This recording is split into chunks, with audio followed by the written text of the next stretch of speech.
आपकी कुंडली में काल सर्प दोष है और आप इस काल सर्प दोष से बहुत ज्यादा परेशान हो गए हैं, लेकिन कौन सा काल सर्प दोष आपकी कुंडली में परेशानी दे रहा है यह जानना आपको बहुत ज्यादा आवश्यक है। ज्योतिष शास्त्र में 12 प्रकार के प्रमुख काल सर्प योग बताए गए हैं, जिनकी स्थिति अलग अलग भावों में राहु केतु के होने से निर्मित हो जाती है। आज बात करते हैं हम कर्कोटक नाम के काल सर्प योग के विषय में। कर्कोटक नाम का काल सर्प योग तब बनता है जब 8वें घर में राहु और दूसरे घर में केतु की स्थिति बन जाती है, तब उस काल सर्प दोष को कर्कोटक नामक काल सर्प योग कहा जाता है। ये काल सर्प योग आपके द्वितीय और अष्टम भाव में बनता है, इसलिए इसका सीधा संबंध आपके पितरों से, पूर्वजों से भी बन जाता है।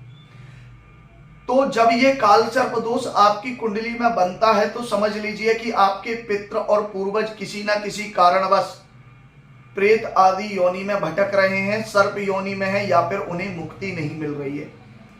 और इस काल सर्प दोष के होने से जीवन में कई परेशानियां आने लग जाती हैं।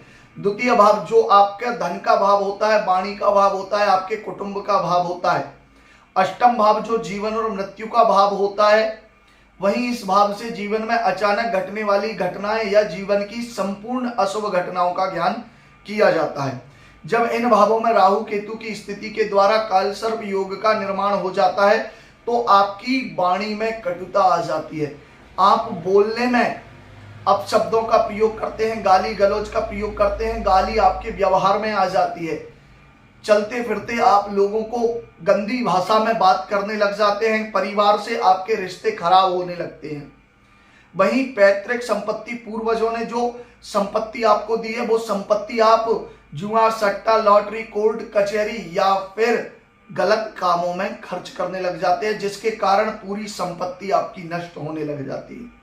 और जब ये संपत्ति नष्ट हो जाती है तो आप धन के लिए तरसने लग जाते हैं, आपको पैसा नहीं मिलता है, धन प्राप्त नहीं होता है और जीवन यापन करने में काफी परेशानियों का सामना करना पड़ जाता है।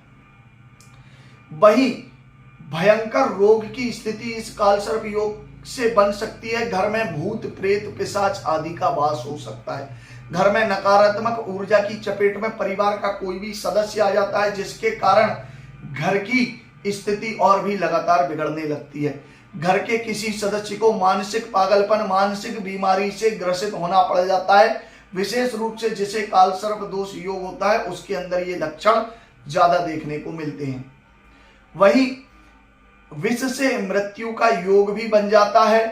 बुरे सपने लगातार ऐसे व्यक्ति के जीवन में आते रहते हैं। साथियों से, अपने करीबियों से, रिश्तेदारों से या परिवार के सदस्यों से धोखा मिलने लग जाता है। अकाल मृत्यु तक इस योग में हो जाती है जब कर्कोटक काल सर्प योग बनता है। जमीन जायदाद का बंटवारा नहीं होता है, बंटवारा हो जाता है तो आपको संपत्ति नहीं मिलती है, आपकी संपत्ति पर परिवार वाले कब्जा कर लेते हैं और मामला कोर्ट कचहरी तक पहुंच जाता है, जिसके कारण पूरी ही संपत्ति कोर्ट कचहरी में आप खर्च कर देते हैं, आपको जीवन में कुछ भी प्राप्त नहीं होता है। ये जो काल सर्प योग है बहुत भयंकर परेशानियां देने वाला माना जाता है।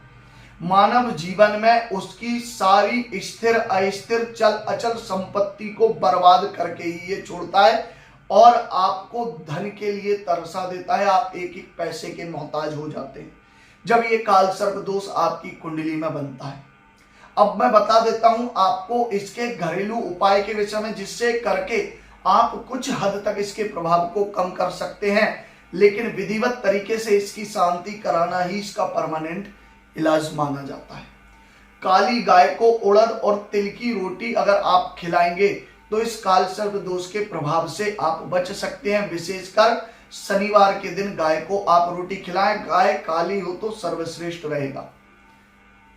और यदि आप जानना चाहते हैं आपकी कुंडली में कौन सा काल सर्प दोष है या इसकी वैदिक पद्धति से, विधिवत तरीके से शांति कराना चाहते हैं तो स्क्रीन पर दिए गए नंबर पर संपर्क करके आप जानकारी प्राप्त कर सकते हैं। वीडियो अच्छा लगा है तो चैनल को सब्सक्राइब कर दीजिए। हर हर महादेव।